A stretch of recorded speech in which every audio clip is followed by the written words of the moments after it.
Sumpah banyak banget orang gaya-gayaan.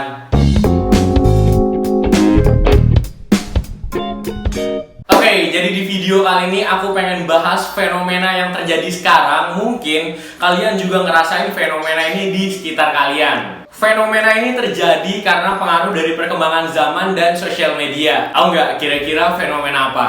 Fenomena gaya elit tapi ekonomi sulit. Kalau udah masalah duit ini bener-bener sensitif banget, tapi di sini yang aku sorotin tentang orang-orang yang pengen bergaya, tapi dipaksain supaya bisa dilirik sama orang lain, supaya bisa ngimpress orang lain, supaya bisa dapat pengakuan dari orang lain. Ya, pakai barang-barang branded lah, barang-barang limited edition lah, barang-barang yang mahal lah, tapi dari segi finansial itu belum memadai. Padahal nih ya, kalau duitnya itu kita bisa manage lebih baik lagi, itu bisa dipakai buat hal yang lebih prioritas dulu gitu loh. Bisa dipakai buat hal-hal yang emang dibutuhin, bukan cuma sekedar buat gaya-gayaan doang. Banyak banget orang-orang zaman sekarang yang pengen gaya-gayaan itu maksain semua itu sampai ada yang ngutang, pakai Shopee Pay Later, terus pinjam duit di teman, dan masih banyak lagi cara yang lain. Padahal ya gak ada untungnya juga gitu loh. Sekarang gini nih, kita beli sepatu yang mahal, terus dilihat sama orang lain. Paling yang ngerasa impress tuh cuma beberapa orang,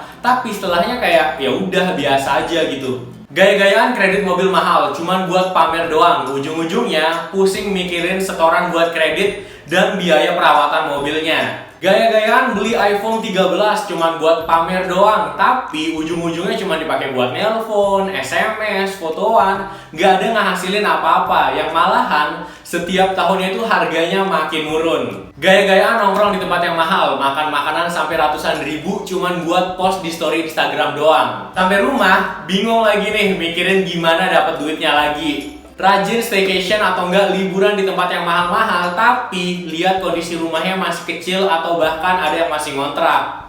Terus ada yang nanya, itu masalah emang yang buat kamu? Ya, enggak juga gitu loh. Yang jadi sorotan aku di sini tuh fenomena ini ada dan terjadi di Indonesia. Yang dimana orang-orang Indonesia kita nih, yang di negara plus 62 ini, kebanyakan pakai duitnya itu cuma buat gaya-gayaan doang, buat dipakai untuk impress orang lain. Sampai-sampai maksain sesuatu gitu loh, supaya bisa nge-impress orang lain. Padahal gak ada untungnya juga kan.